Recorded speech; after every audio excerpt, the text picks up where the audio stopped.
kwenye hii dunia.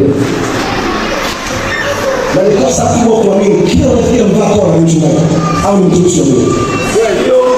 Hii ni kosa kubwa sana. Inaweza kaa iluka nzima hivi watumishi wa Mungu hata watatu watafiki. Amin. Wewe ni kuonesha somo la kiroho. Mungu anamwambia Yoshua moja baada ya kufa Musa mtumishi wa Mungu. Sikiliza wewe, baada ya kufa Musa mtumishi wa Mungu, mtumishi wangu mimi Mungu.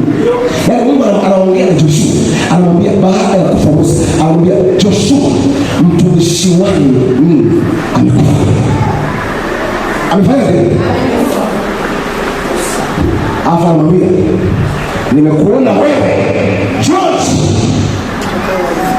utawarithisha hawa watoto kwenye nchi ambayo nilimwapia mtumishi wangu Musa. Sikuapia wewe, nilimwapia mtumishi wangu Musa. Unasikia? Alafu anamwambia angalia, kwanza uwe hodari na moyo wa ushujaa. Alafu angalia kupenda sawa sawa. Wewe niulize swali, kwa nini Mungu asimwambie Joshua uangalie kupenda sawa sawa na Mungu? Mungu anamwambia Joshua uangalie kupenda sawa sawa na Musa mtumishi wake. Kuna wakati ukifanya chochote hata ukimpendeza Mungu kama unipendezi mimi, mbingu zikijui.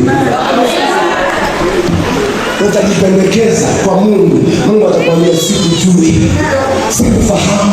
Na wako wachungaji wengi mnajipendekeza mbele za Mungu na Mungu hawaelewi na Mungu hajawahi kuwasoma ile maneno. Yes, pale. Kwa hiyo angalia Mungu, uangalie kupenda sawa sawa na mtumishi wangu Musa alichokuagiza.